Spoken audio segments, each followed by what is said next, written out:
जय हिंद साथियों। आशा करता हूँ आप सब बेहतर होंगे और अपनी पूर्ण मनोयोग के साथ अपनी तैयारी में लगे होंगे। सबसे ज़रूरी बात यह है कि मौसम का बदलाव आप जितने भी प्रतियोगी छात्र हैं सभी के लिए यह आवश्यक सूचना यह है कि आप लोग शुद्ध जल पिएं, शुद्ध भोजन करें।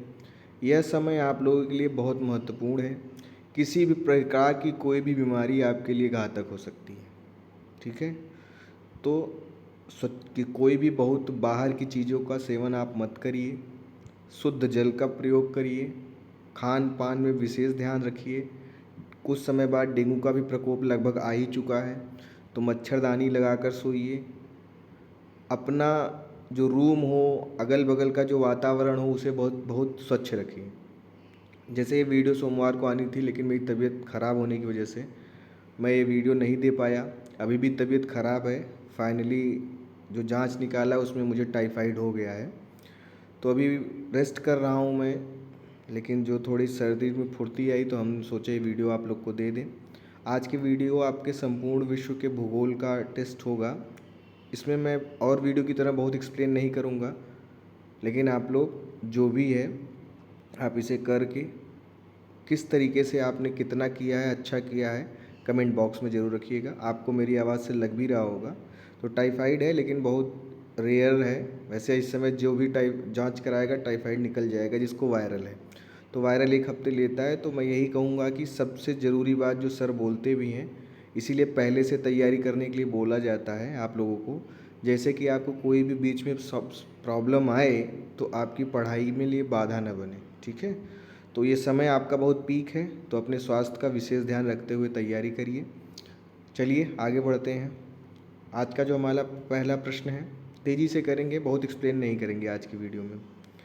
महाविस्फोट बिग बैंग सिद्धांत संबंधित है। आपके पास ऑप्शन दिख रहे होंगे। इसका जो प्रश्न का सही उत्तर है वह है आपका ऑप्शन बी, ब्रह्मांड की उत्पत्ति।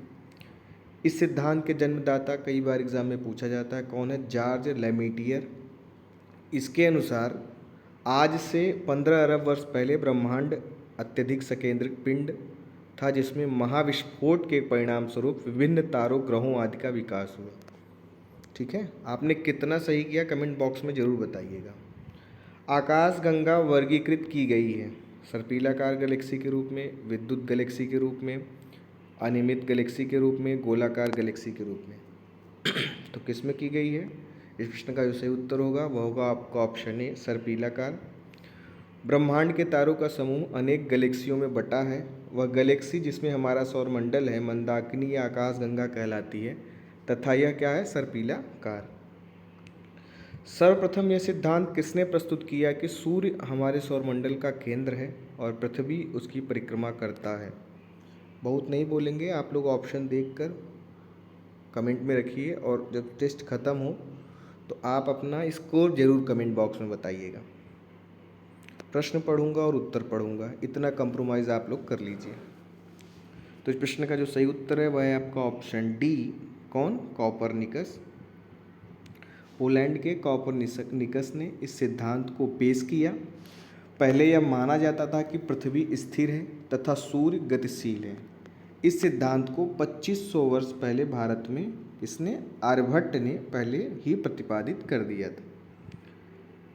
सौरमंडल में ग्रहों की संख्या 7, 9, 12, 8। आप सभी जानते हैं कि प्लूटो को हटाने के बाद अब कितनी हो गई है? Option D, 8। 2006 में अंतर्राष्ट्रीय खगोल संघ ने प्लूटो को ग्रह की सूची से हटा दिया था। अतः अब सौरमंडल में ग्रहों की संख्या को 8 माना जाता है। अब ये मिलान है कुछ, आप देख सकते हैं, और आपको इसमें सही लगाना है कि सौरमंडल का सबसे छोटा ग्रह, सौरमंडल का सबसे बड़ा ग्रह, सौरमंडल में सूर्य से दूसरे स्थान पर ग्रह, सूर्य से निकटतम ग्रह। ठीक है, अब इसमें ये पुराना कोई प्रश्न रहा होगा जब प्लूटो को ग्रह माना जा रहा था। ठीक है, तो उस हिसाब से यह प्रश्न दिया गया हुआ है। तो सौरमंडल का सबसे छोटा ग्रह मान लीजिए प्लूटो था, ये पुराना प्रश्न है कोई। सौरमंडल का सबसे बड़ा ग्रह आप जानते हैं बृहस्पति। सौरमंडल में सूर्य से दूसरे स्थान पर ग्रह आप जान रहे हैं, सूर्य से सबसे निकटतम ग्रह क्या है? बुध। तो इस प्रश्न का जो सही उत्तर है आपके पास ये ऑप्शन है, आप लगा दीजिए। तो इस प्रश्न का जो सही उत्तर होगा वो होगा आपका ऑप्शन डी 4 3 2 1। अगला है आपका प्रश्न कि निम्नलिखित में से कौन सा सुमेलित नहीं है? सौरमंडल का सबसे बड़ा ग्रह, सौरमंडल का सबसे छोटा ग्रह, सौरमंडल का सर्वाधिक चमकीला ग्रह और सौरमंडल का मंदतम गति वाला ग्रह। तो कौन सा सही नहीं है इसमें? यही ऑप्शन डी। सूर्य की ऊर्जा किस माध्यम से उत्पन्न होती है? आयनन पद्धति द्वारा, नाभिकीय संलयन विधि द्वारा, नाभिकीय विखंडन द्वारा या ऑक्सीकरण द्वारा। तो किसके द्वारा? ऑप्शन बी, नाभिकीय संलयन विधि द्वारा। ठीक उसी प्रकार जैसे हाइड्रोजन बम, कई बार एग्जाम में यही पूछा गया है कि हाइड्रोजन बम किस क्रिया पर कार्य करता है, तो यही नाभिकीय संलयन। वैसे ही सूर्य नाभिकीय संलयन पद्धति पर कार्य करता है। नाभिकीय संलयन में दो छोटे नाभिक आपस में संलयित होकर भारी नाभिक का निर्माण करते हैं। सौरमंडल का सर्वाधिक गर्म ग्रह कौन है? गलत नहीं होना चाहिए, किसी का नहीं गलत होगा। बुध, शुक्र, मंगल, पृथ्वी। तो कौन सा है? पृथ्वी की जुड़वा बहन कौन? ऑप्शन बी, शुक्र। शुक्र ग्रह को प्रेशर कुकर ग्रह भी कहा जाता है।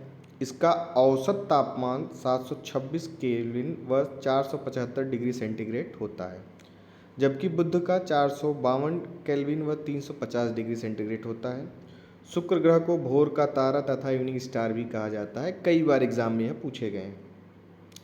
जब दिन और रात की अवधि बराबर होती है तो सूर्य की किरणें सीधी पड़ती हैं। उत्तरी ध्रुव पर, भूमध्य रेखा पर, दक्षिणी ध्रुव पर, कर्क रेखा पर।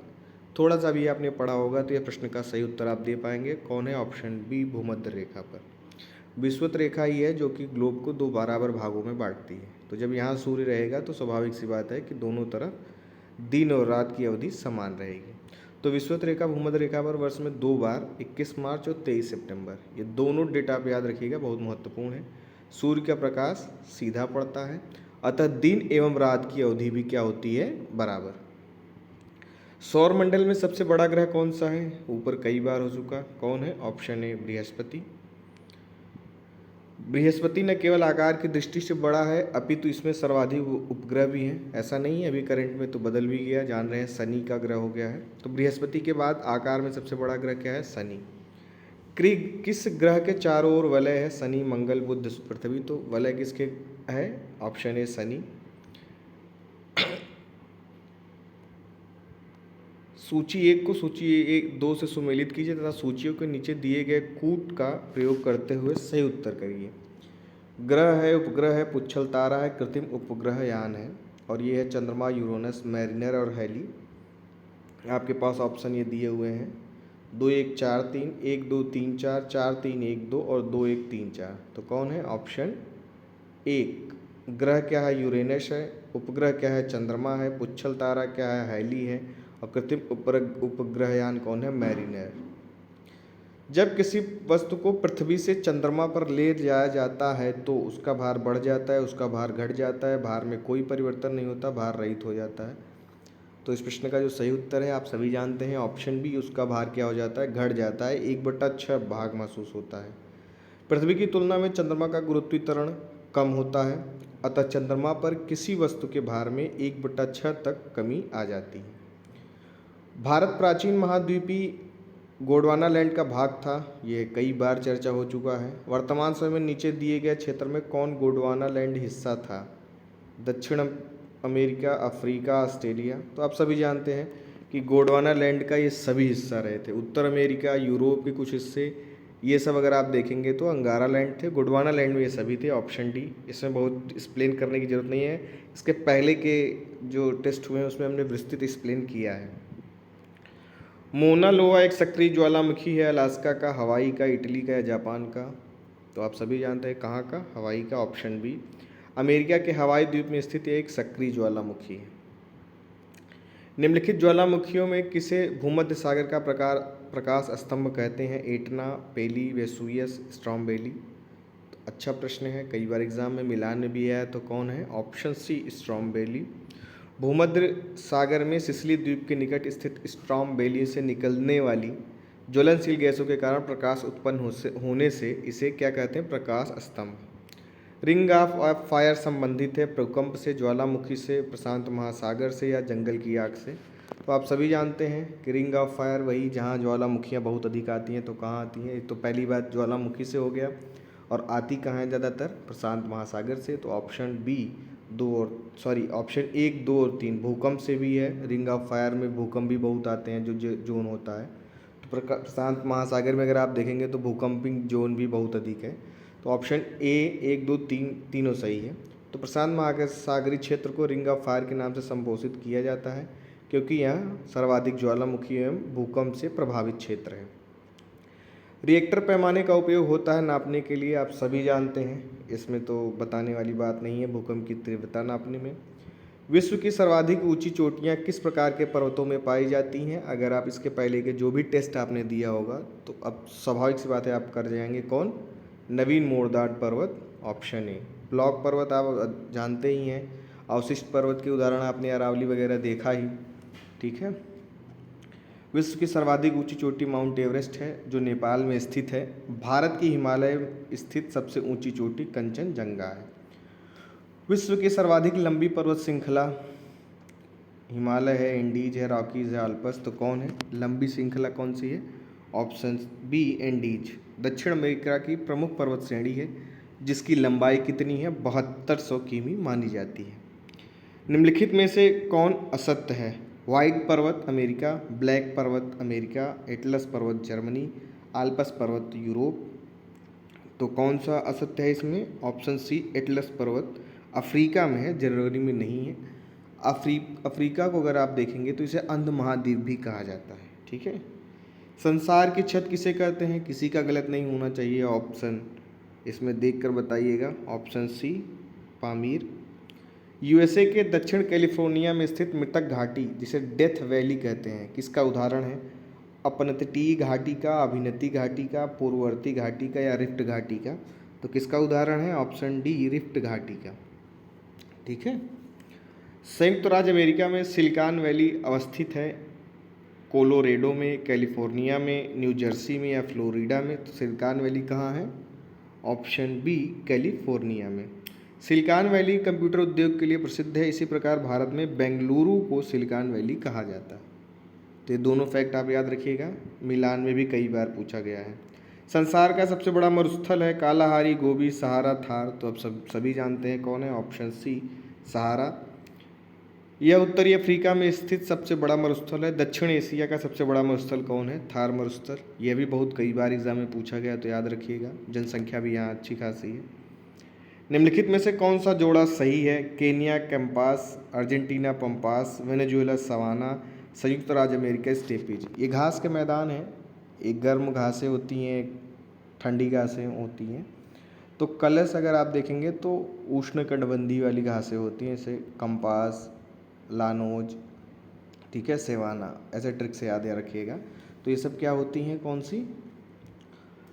उष्णकटिबंधीय। और शीतोष्ण में अगर आप करेंगे तो जैसे पंपास हो गई अर्जेंटीना की, ठीक है। तो इसमें कौन सा जोड़ा सही है ये पूछा है, तो ऑप्शन बी पंपास अर्जेंटीना में, सवाना अगर आप देखेंगे तो अफ्रीका में है, कैंपास ब्राज़ील में है, स्टेपीज मध्य एशिया में स्थित घास के मैदान है, ठीक है। लेकिन ये स्टेपीज हो गया, ठीक है, पंपास हो गया, ये सब क्या है? शीतोष्ण घास के मैदान है। केवल कलश यानी कंबोज, लानोज और सवाना ये सब क्या है? आपके उष्णकटिबंधीय घास के मैदान है। एक वीडियो में हम तेज़ी से बता भी देंगे कभी। अब नाम दिया गया है उसका पुराना और नया नाम। Shyam Taiwan, Formosa Myanmar, Mesopotamia Thailand, Verma Iraq. तो आप जानते हैं वर्मा तो भारत से ही अलग हुआ होगा। अगर केवल आप इससे ही अगर आप देखना चाहेंगे तो आपको पता चल जाएगा कि क्या सही होगा। तो इस प्रश्न का जो सही उत्तर है ऑप्शन डी। अगर आप वर्मा को ही अगर आप केवल देखेंगे तो आपको पता चल जाएगा कि यह वर्मा कहाँ अलग होकर म्यांमार बना था। 1935 अगर आप याद रखेंगे कॉन्स्टिट्यूशन जब हमने वो टेस्ट कराया था तो वहाँ भी विस्तृत एक्सप्लेन किया था।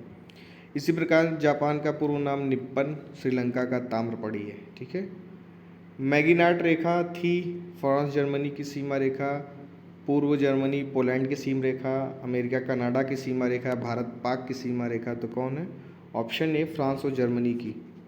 भारत पाक की आप जानते हैं रेड क्लिफ है, ये है दिया भी है। भारत एवं पाकिस्तान के बीच रेड क्लिफ सीमा रेखा है। भारत एवं चीन के बीच मैकमोहन सीमा रेखा है, पाकिस्तान एवं अफगानिस्तान के बीच डूरंड रेखा है, भारत एवं श्रीलंका के बीच पाक एवं मन्नार की खाड़ी सीमा रेखा है।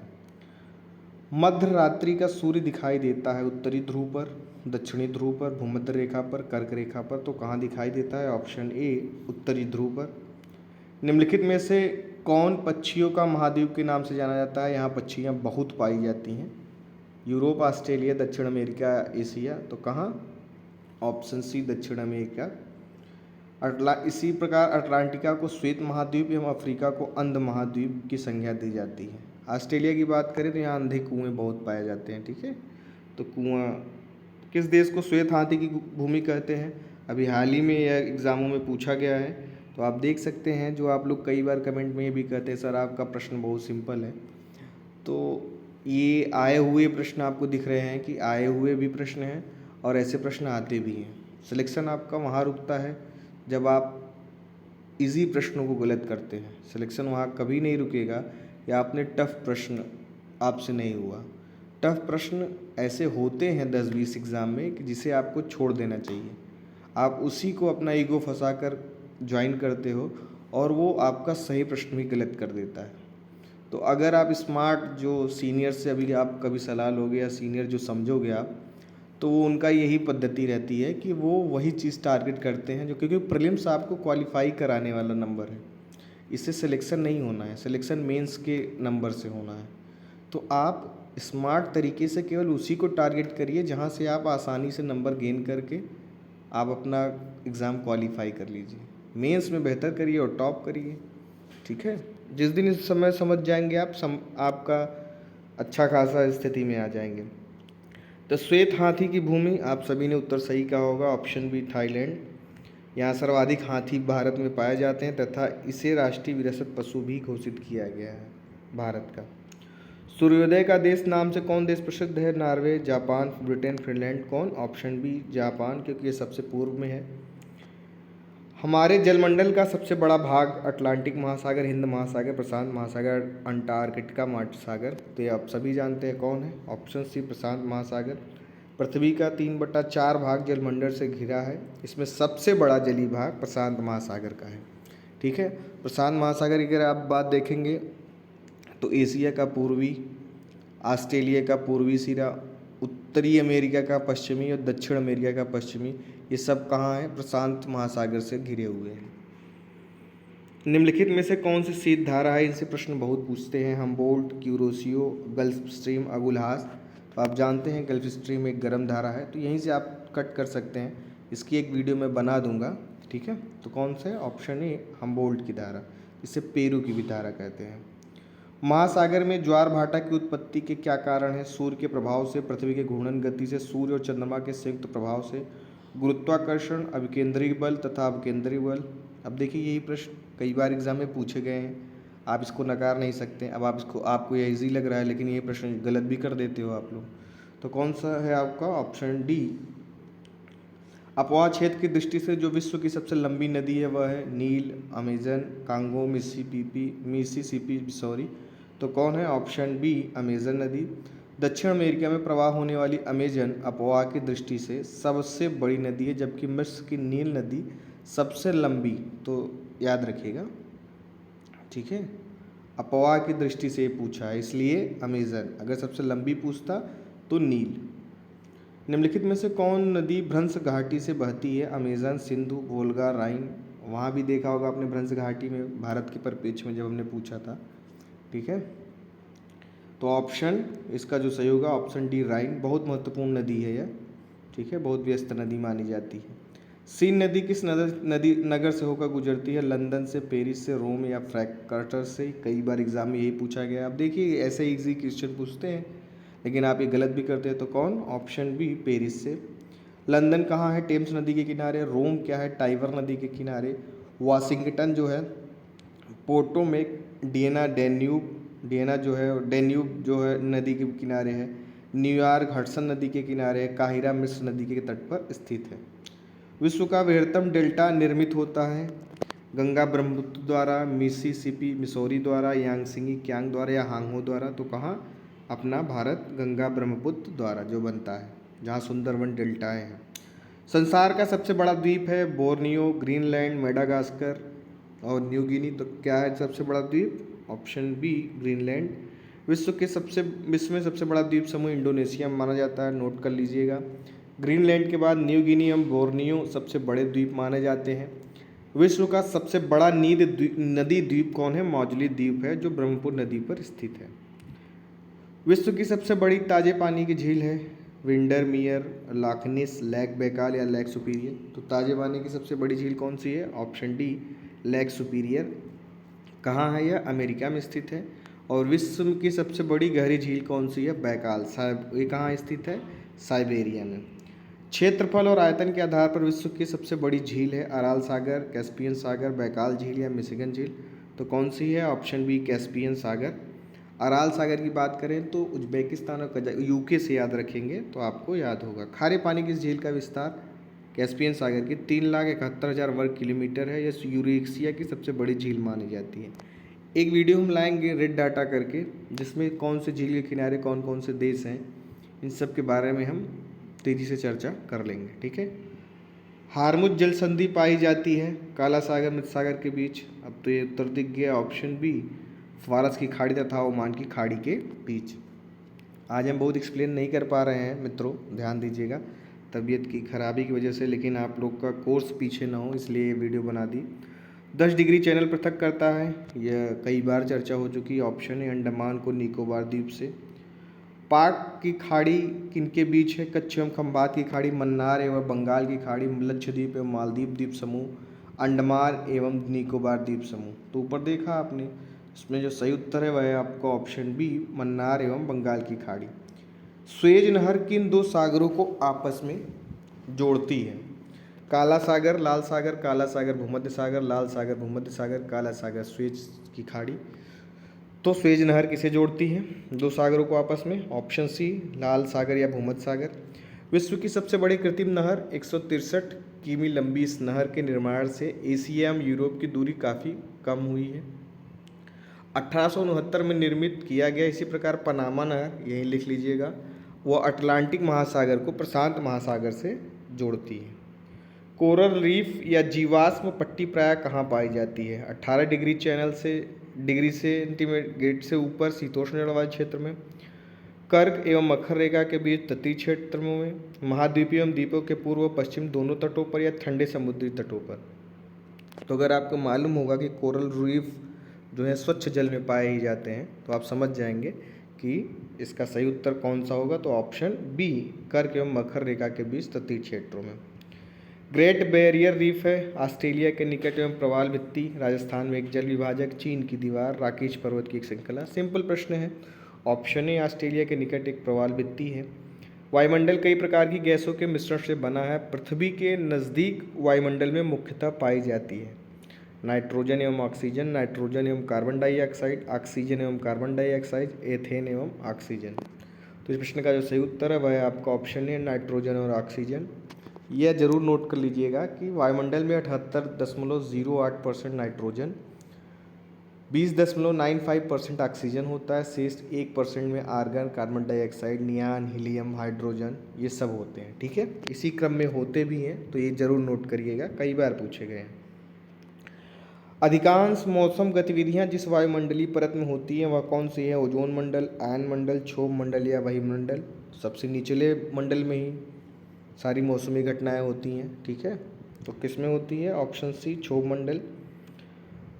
क्षोभ मंडल, समताप मंडल, मध्य मंडल, आयन मंडल, बहिर्मंडल। मौसम संबंधित समस्त गतिविधियाँ कहाँ होती है? क्षोभ मंडल में। ओजोन परत का अवशोषण सबसे अधिक कई बार एग्जाम में पूछा है, कहाँ? समताप मंडल में। रेडियो तरंगों का पर्यावर्तन कहाँ होता है? आयन मंडल में। संचार उपग्रहों को बहिर्मंडल में स्थापित किया जाता है। तो इससे बहुत प्रश्न पूछे जाते हैं, आशा यही करूँगा कि अब गलत नहीं होने चाहिए। समताप भूमंडल में ओजोन परत का कार्य है भूमंडलीय ताप को स्थिर रखना, भूकंपों को आवृत्ति को घटाना, मानसूनों की विफलता से बचना या भूतल पर पराबैंगनी विकिरण पात को थामना।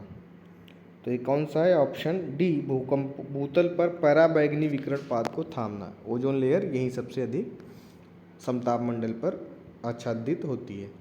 साफ रात मेघी रातों की अपेक्षा अधिक ठंडी होती हैं, संघनन के कारण, विकिरण के कारण, आपतन के कारण या चालन के कारण। तो किसके कारण होती है यहाँ? ऑप्शन बी, विकिरण के कारण। निम्नलिखित में से कौन सा बादल अत्यधिक तीव्र वर्षा के लिए उत्तरदायी होता है? कपासी वर्षा, वर्षा स्तरीय पश्चात। तो कौन सा होता है? वर्षा स्तरीय जितने होते हैं, ऑप्शन सी। रोरिंग फ्रोटिज शब्द प्रयुक्त होता है इसके लिए? सशक्त समुद्री हवा, पढ़ लीजिए आप लोग, इसका उत्तर हम बताते हैं।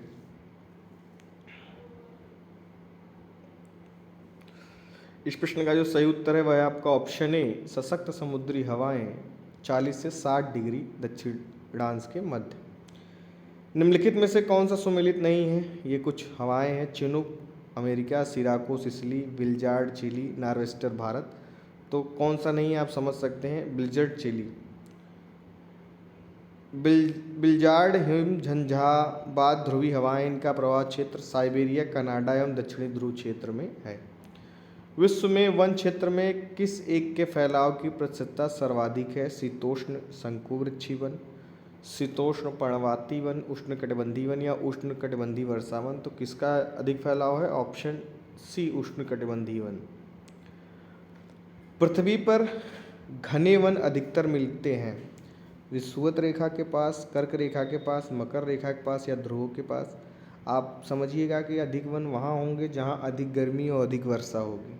तो ऐसा कहाँ पर होता है? आप सभी जानते हैं, विषुवत रेखा के पास ऐसा होगा। यहाँ सबसे अधिक गर्म होगी और जहाँ सबसे अधिक गर्मी होगी वहीं सबसे अधिक वर्षा होगी, और जहाँ सबसे अधिक वर्षा होगी वहीं वन होंगे। विश्व में सबसे बड़े एवं घने वन है भारत में, तंजानिया में, ब्राज़ील में, कनाडा में। तो आप सभी जानते हैं, इसके लिए तो विख्यात है अपना ब्राज़ील, ऑप्शन सी। निम्नलिखित में से कौन सी एक उष्णकटिबंधीय सवाना प्रदेश की जलवायु की मुख्य विशेषता है? वर्ष भर वर्षा, केवल शीतकाल में वर्षा, अत्यंत अल्पकालिक शुष्क ऋतु या निश्चित शुष्क तथा आर्द्र ऋतु। कौन है? ऑप्शन डी, सवाना सही आपको समझ लेना चाहिए, निश्चित शुष्क तथा आर्द्र ऋतु। आईएएस में पूछा गया प्रश्न है। संसार का सबसे ठंडा स्थान है? हैलीफैक्स, शिकागो, सियाचिन या बरखोयास्क। तो क्या है? Option D, Verkhoyansk. रूस के साइबेरिया क्षेत्र में स्थित बरखोयास्क -68 डिग्री सेंटीग्रेड तापमान के साथ सबसे ठंडा स्थल माना जाता है। संसार का आर्द्रतम स्थल मेघालय का मानिसराम, यहाँ सबसे अधिक बारिश होती है। कौन सा महाद्वीप मानव जाति का जन्मस्थल माना जाता है? तो जब आप एंशिएंट हिस्ट्री का टेस्ट दे रहे थे तो वहाँ इस पर चर्चा हुई थी। तो कौन? Africa, option B. ठीक है, निग्रोइड, इस पर चर्चा हुई है तो हम चर्चा यहाँ बहुत नहीं करेंगे। अब कुछ जनजातियाँ हैं कहाँ पाई जाती हैं उससे दिया, जैसे एस्किमो, मसाई, बद्दू, बुशमैन, बोत्सवाना, सऊदी अरब, कनाडा, केनिया। एक्सिमो क्या होते हैं? ये बर्फ़ के घरों में, जिनके इनके घरों का नाम इग्लू बोलते हैं हम लोग, तो बहुत प्रसिद्ध है यह, सबसे ऊपर पाए जाते हैं उत्तर में। तो एक्सकिमो कहाँ पाया जाएगा? कनाडा में। एक ही मिल गया तो आपको हो जाना चाहिए एक्सकिमो, ए से 3, ऑप्शन सी इसका सही होगा। एक्सकिमो कनाडा में पाया गया। मसाई कहाँ पाया गया? केनिया में। बद्दू जो हैं वो आपके सऊदी अरब में पाए गए, और बुशमैन कहाँ पाए गए हैं? आपके बोत्सवाना में। वह बड़ा द्वीप जहाँ एस्किमो रहते हैं, अभी आपने ऊपर ही देखा, क्या है? Option C, Greenland. ये बर्फ़ का घर बनाकर रहते हैं जिसे क्या बोलते हैं? इग्लू। जूलू एक जाति है जिसका संबंध निम्न में से किससे है? तो किससे है इसका संबंध? हट ही गया, तो ऑप्शन बी, दक्षिण अफ्रीका। विश्व में सर्वाधिक व्यक्तियों द्वारा बोली जाने वाली भाषा हिंदी, अंग्रेजी, मंदारिन, स्पेनी। तो किसके द्वारा बोली जाती है? चीनी यानी मंदारिन, ऑप्शन सी। इसके बाद अंग्रेजी एवं हिंदी विश्व की सबसे अधिक बोली जाने वाली भाषा है। निम्नलिखित में से कौन सा देश गेहूं तथा चावल दोनों का संसार का सबसे बड़ा उत्पादक देश है? वैसे ये सब प्रश्न आप लोग करंट का जो आर्थिकी होता है उससे करिएगा। अब इसमें यहाँ है तो उस समय के हिसाब से प्रश्न जो सही होगा वह होगा आपको ऑप्शन ए, चीन। कोयला कच्चा तेल एवं प्राकृतिक गैस कहलाते हैं। आप हर साल कोई एग्ज़ाम दें तो आर्थिकी ज़रूर खरीद लिया करिए, तो उसमें आपको खनिज से संबंधित सारे डाटा वहीं से करिए तो वही सही होंगे। कभी भी टेस्ट लगाया करिए तो इस ऐसे प्रश्नों को आप थोड़ा बचा करिए। कोयला कच्चा तेल व प्राकृतिक गैस कहलाते हैं। कच्चे फ्यूल, परंपरागत फ्यूल, प्राकृतिक फ्यूल या जीवाश्मिक फ्यूल को क्या कहते हैं? ऑप्शन डी, जीवाश्मिक फ्यूल। विश्व के कोयले को आधे से अधिक उत्पादन प्राप्त होता है संयुक्त राज्य अमेरिका एवं रूस से, चीन एवं संयुक्त राज्य अमेरिका से, चीन एवं भारत से, दक्षिण अफ्रीका एवं ऑस्ट्रेलिया से। तो कोयला सबसे अधिक कहाँ से होता है? ऑप्शन बी, चीन एवं संयुक्त राज्य अमेरिका से। रूर बेसिन खनिज क्षेत्र किस देश में स्थित है? चीन का, जर्मनी का, जापान का, ब्रिटेन का। तो कहाँ? जर्मनी। रूर प्रदेश भारत में भी आप देखे होंगे। विश्व में लोहे के 3 उत्पादक देश हैं, ऑस्ट्रेलिया, चीन, संयुक्त राज्य अमेरिका। चीन, रूस, ऑस्ट्रेलिया। रूस, संयुक्त राज्य अमेरिका। चीन, संयुक्त राज्य अमेरिका। रूस, यूनाइटेड किंगडम। तो है तो सब हिसाब से, लेकिन आप याद रखिएगा फिर से आर्थिकी के हिसाब से प्रश्न किया करिए। ऑप्शन बी, चीन, रूस, ऑस्ट्रेलिया। संसार में तांबा अयस्क का सबसे बड़ा उत्पादक देश है? चिली, पोलैंड, संयुक्त राज्य अमेरिका, रूस। तो कौन है? Option A, Chile. विश्व में खनिज तेल का सबसे बड़ा प्रमाणिक तेल भंडार स्थित है? वेनेजुएला, सऊदी अरब, ईरान में या इराक में। तो कहाँ? Option A, Venezuela. ये डाटा बदल सकते हैं, आपको फिर से बता देता हूँ, आर्थिकी के हिसाब से आप देख कर चलिएगा इसे। अब इसका मतलब ये नहीं कि आप कमेंट बॉक्स में ये बताने लगे सर ये है, तो आप जान रहे हैं तो अच्छी बात है, ठीक है। अब पीटर्सबर्ग पोत निर्माण, संघाई लोहा इस्पात, डुंडी सूती वस्त्र उद्योग, लेनिनग्राद जूट व वस्त्र उद्योग। तो इस प्रश्न का जो सही उत्तर है वह है आपका ऑप्शन सी। पीटर्सबर्ग में क्या है? लोहा एवं इस्पात। संघाई में क्या है? आपका सूती वस्त्र उद्योग, ठीक है। डुंडी है जूट वस्त्र उद्योग, और लेनिनग्राद क्या है? पोत निर्माण। निम्नलिखित में से किसका सुमेल सही नहीं है? डिट्रॉयट ऑटोमोबाइल, मैग्नीटोगोस्टर्ग लोहा एवं इस्पात, जोहान्सबर्ग सोना खनन, बर्मिंघम जलपोत निर्माण। तो किसका सुमेल नहीं है? Option B. ब्रिटेन में स्थित बर्मिंघम लोह उद्योग के लिए प्रसिद्ध है। आइसोगेनिक रेखाएं क्या होती हैं? समान वायुदाब रेखाएं, समान तापमान रेखाएं, समान लवणता रेखाएं, समान चुंबकीय झुकाव वाली रेखाएं। तो कौन है? ऑप्शन डी, समान चुंबकीय झुकाव वाली रेखाएं। बरमोडा त्रिभुज अवस्थित है, अभी भी है, काफ़ी चर्चा में रहा, तो आपको आना चाहिए। क्या होता है कि ये ऐसा जोन है जहाँ पर बड़े बड़े जहाज भी क्या होते हैं? समाहित हो जाते हैं। अटलांटिक महासागर में, हिंद महासागर में, उत्तरी प्रशांत महासागर में, अरब सागर में। तो कहाँ स्थित है यह? ऑप्शन ए, अटलांटिक महासागर में। इसे दैत्र त्रिभुज के नाम से भी इसे जाना जाता है, क्योंकि यह बड़े बड़े जहाज़ों को अपने अंदर समाहित कर लेता है। विश्व में मदिरा का सबसे अधिक उत्पादन करने वाला देश कौन है? फ्रांस, इटली, स्पेन, संयुक्त राज्य अमेरिका। तो कौन है? ऑप्शन ए, फ्रांस। सूर्यों का देश भी इसे कहते हैं। विश्व का सबसे ऊंचाई पर स्थित दूरबीन वेधशाला है? कोलंबिया में, भारत में, नेपाल में, स्विट्जरलैंड में। तो कहाँ? ऑप्शन बी, भारत में। लद्दाख में हेनले गांव में स्थित वेधशाला की ऊंचाई समुद्र तल से कितनी? 4500 मीटर है। तो ये आपके वर्ल्ड ज्योग्राफी के हुए, बहुत एक्सप्लेन नहीं कर पाया तबीयत खराब होने की वजह से। आपने कितना सही किया कमेंट बॉक्स में ज़रूर बताइएगा। और फिर से आप लोग को हिदायत है कि अपने शरीर की, स्वास्थ्य की विधिवत रक्षा करिए, स्वच्छ पानी पीजिए, स्वच्छ भोजन का सेवन करिए। बहुत बहुत धन्यवाद। यह समय आपके लिए बहुत इम्पोर्टेंट है, तो आपसे यही आशा है कि आप अपनी तबीयत का ध्यान रखते हुए तैयारी करेंगे। और अगर आप किसी हमारे बैच से जुड़ना चाहते हैं तो हमारे व्हाट्सएप नंबर 7905901018 पर व्हाट्सएप करके हमारे कार्यक्रमों से जुड़ सकते हैं। बहुत बहुत धन्यवाद। जय हिंद।